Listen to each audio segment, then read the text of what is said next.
I'm currently in Paraguay, and in front of me, across the river, is Argentina.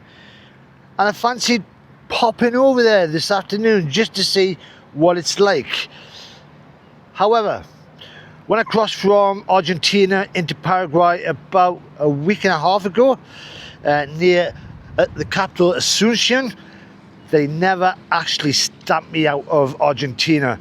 So I've actually got no idea if I'm still on their system or not. So I guess I'm going to find out. Now, the international bridge is down that way. There is a train service that takes you across, which is cheap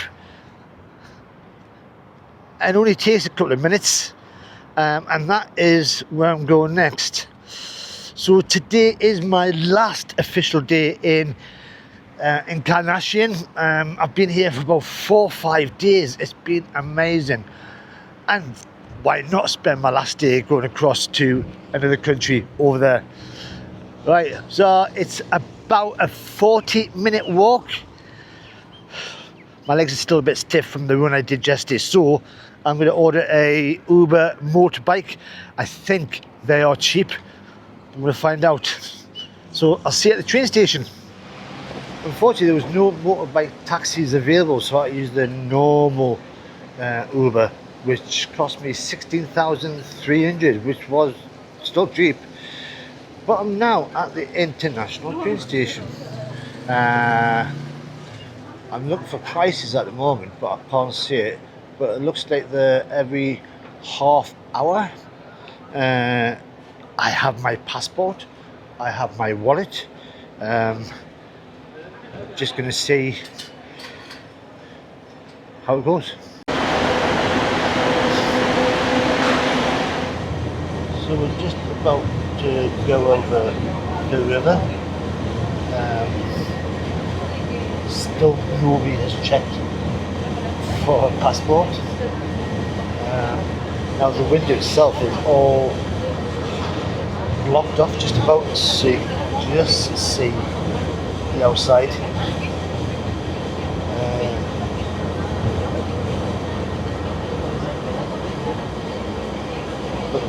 That's the international border, and this is Argentina.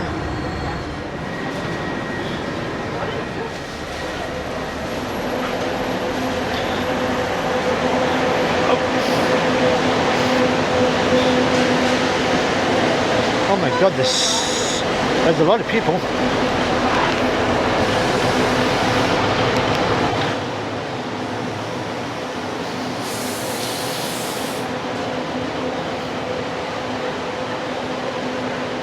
Well, that was pretty easy. I had to stop filming because it is border control, and I did clock the sign saying no filming.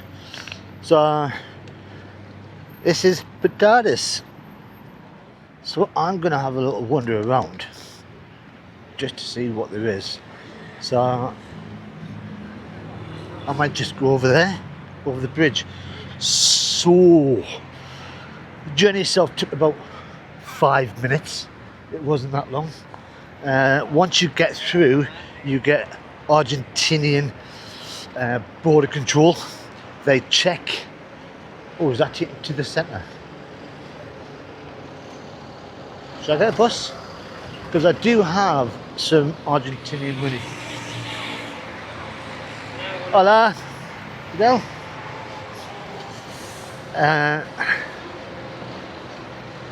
So going across into the Argentinian border control, they looked at my passport. They don't get a lot of international travellers, I guess. There was a time as she's clicking away at her computer, she looked a bit confused, and that's when my heart went, oh no, I'm not allowed in, or I've not been clicked out. And then she just asked me what I was going to be doing. I just went, just have a little wander around for a couple of hours and then go back. And then she just went, okay, here's your passport, have a nice time. And that was it. And as you go through, there is customs. where people put all their suitcases through, but because I'm not carrying anything, they just went, over you go. Simple and cheap. Now there is an agreement within South America where they have open borders, and I think it's called Mercosur.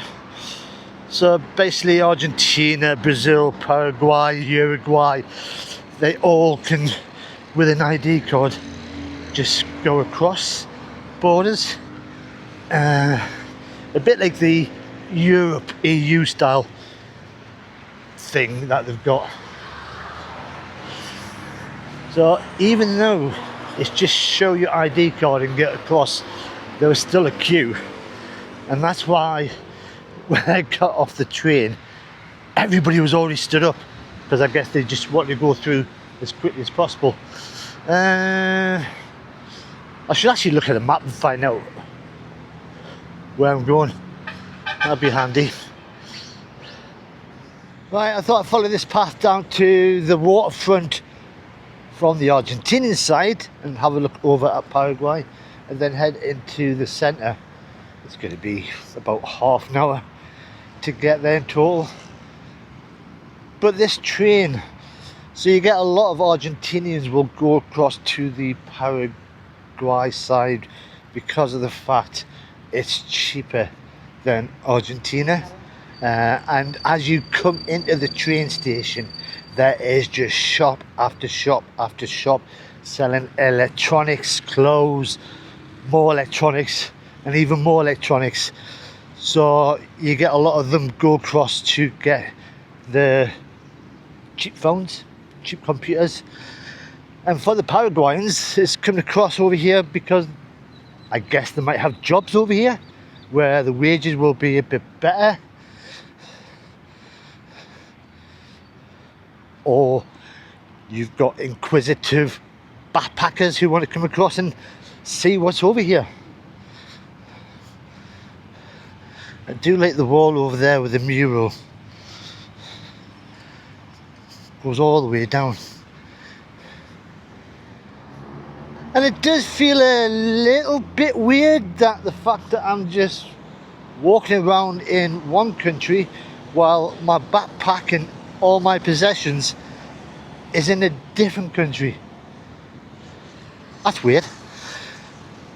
But this is, I guess, the international road going across the bridge over that way. And I've just thought, like, when I was coming across on the train, I don't think I filmed a lot, mainly because of the fact I was being shouted at that the train was here. So I was like, ah. But this is a roundabout, and the waterfront is just over there. That's a nice little statue. It's of an open book. I'm guessing that is the Bible. I'm now at the waterfront, and there's Paraguay over there. I'm waving. Can you see me? And then there is the international bridge. Now, on it, the traffic is going very slow. So I could have taken the bus, which could have been a bit cheaper, but it would have taken longer. You can see the bus. I don't know if you can see it or not, but it's not moving at all.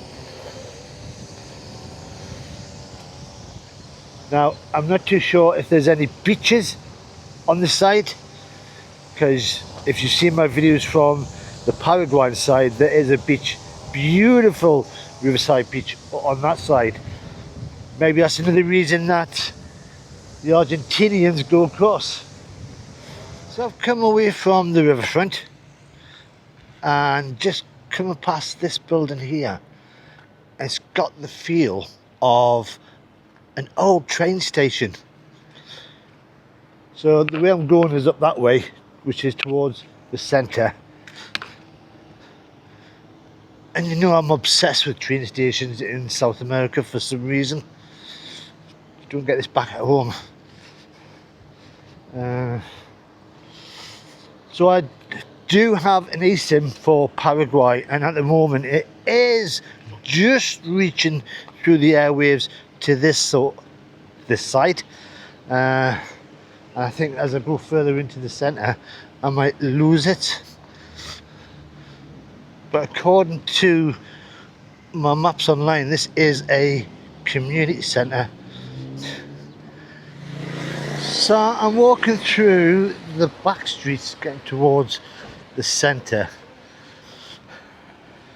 Right, it's only a street away, centre, but look at that. That's someone about to have some mate.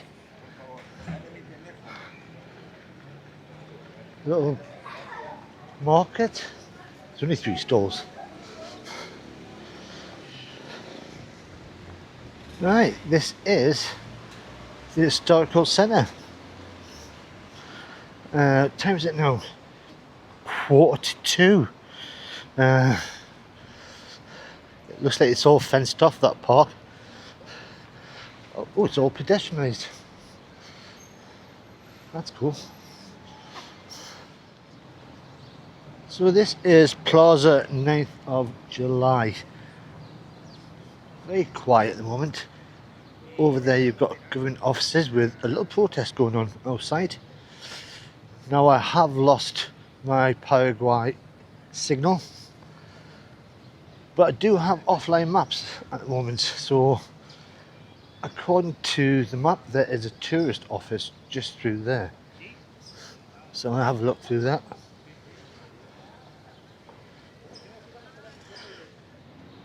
And the little research I have done on this place, well, I would say that they share a lot of history with Encarnacion across the river. I think this is the tourist office, hopefully. So this whole region was heavily influenced by the Jesuits' missions. That's definitely not a tourist office. Was that it there? Nope. The map is lying to me. Because originally this was all inhabited by the Guaraní people. Oh, there's a cathedral. That's quite cool. And the Guaraní people lived all over this region, like Paraguay, northern Argentina, southern Brazil. So when the Jesuits came along, they converted them, they protected them from the Spanish. If you watched my last video, you would have seen the Jesuit town that I went to, the ruins. Now at the moment I'm just wandering aimlessly around trying to find a tourist office, but I don't think there is one.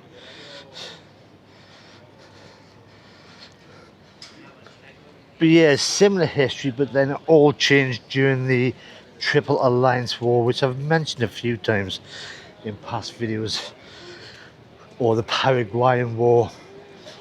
That's when Argentina, Brazil and Uruguay all got together to fight Paraguay. Right, I'm just going to have a look at my map, find out where I'm going. I might as well start with San Jose Cathedral.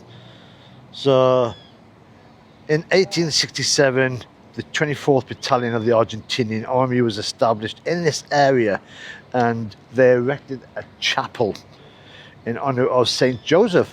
And between 1873 1874, the idea of building a cathedral came about. So the people in the local area raised funds together. It started off on the January the 5th, 1876 to get built, and it wasn't finished until 1934.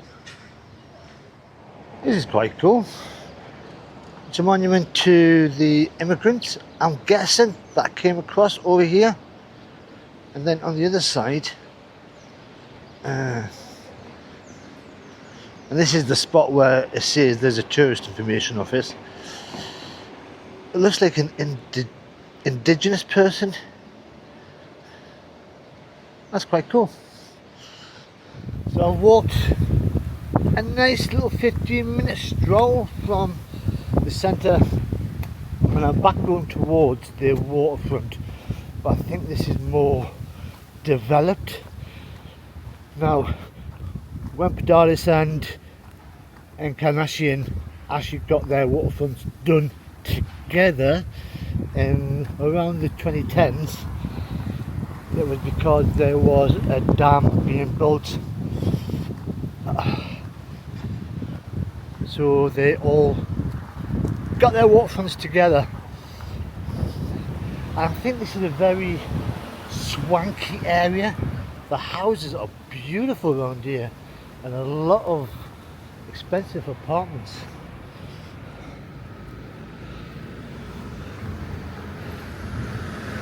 Now, although there's not a lot of tourism around here, there is still things like this which tells you what places are.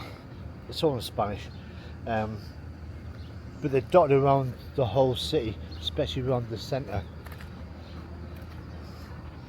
This is quite a cool area. You've got Park República del Paraguay for their cousins across the water. And that sun is starting to come down already. It's, oh god, it's 3:30. I'm enjoying myself a bit too much. Oh, and there's a amphitheatre, and that is a cool statue. El Guaraní Star. I do like that. Now that would be amazing as a miniature put in my house. And this is the waterfront. So it just leads all the way down to an amphitheatre down there. There's that basketball court. But I did check out the map, and there is a beach on the side. It's about a 10-minute walk down that way. And I was tempted to have a walk down, but it's going to be about 45-50-minute walk back to the train station. So I've just come down from the amphitheatre about 2 streets down, and I think this is the proper waterfront. It's a lot of stairs, and when you get to the bottom you can't help notice, but there's a big massive statue over there. Oh, let's go and see that. Now that is what you call a statue. That is amazing. Now just in the background over there is a guy on a jet ski, and I was so tempted when he came close to me to say, "Can you give me a lift over there, please?" But then again I thought, well no, because I still need to get my exit stamp when I leave. So I'm going to get closer to this thing here. So I've crossed the bridge to get onto this little island, and when you look at the statue itself, it looks like the same sort of style as the guy drinking the mate that I saw earlier. But he's big. And my Paraguayan eSIM's still not working, but there's a sign that says Andres Guaraní. And then in the background there is the International Bridge and more statues going along. Now all the way along, walking down, you've got bar after bar after bar, and you've got some hip and trendy ones like Ibiza 360, which, oh, if I was here on a Saturday night, I can imagine this place being busy. So I've gone from the indigenous statue over there straight to this one. This is commemorating Pope John Paul II when he came over to Latin America in 1995. I've got it all from that, which is all in Spanish, and I've managed to translate it, which I'm very impressed with. Myself, not the sign. I'm still getting there, but I've just come across the road from the waterfront, and when I went past that building earlier on and said it looks like a railway station, there you go, there's proof. There's a train. Posadas. Oh, there's another one over there.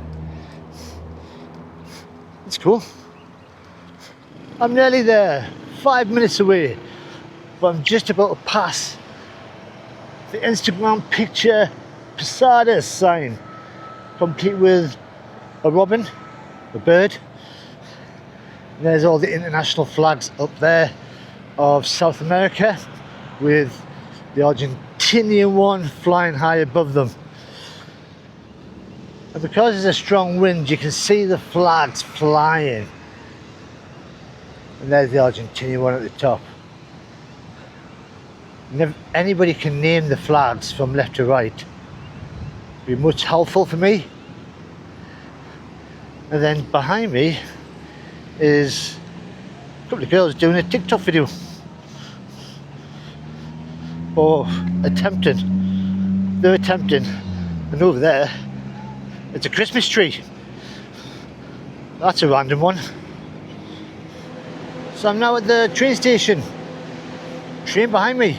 So you can pay either in Argentinian or Paraguayan money. So it doesn't really matter.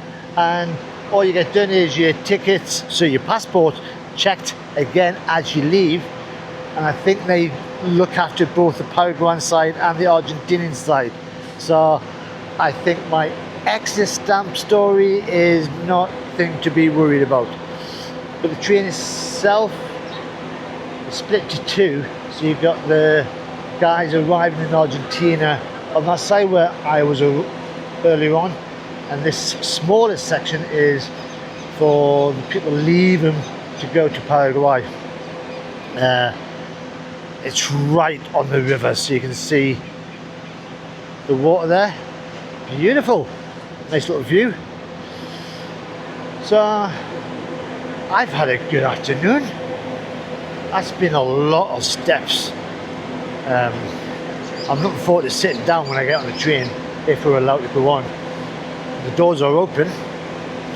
But what am I doing tomorrow? Tomorrow I am officially leaving. I keep saying today is my last day, yesterday was my last day. Today is officially my last day. So I'm heading up north. I'm heading to the second biggest city in Paraguay, whose name I just can't remember. But you'll find out in the next video. But if you've enjoyed this little trip around Posadas, it's been interesting. I liked it. You know, you got to press that like button. If you want to see what the rest of Paraguay is like, then all you got to do is subscribe.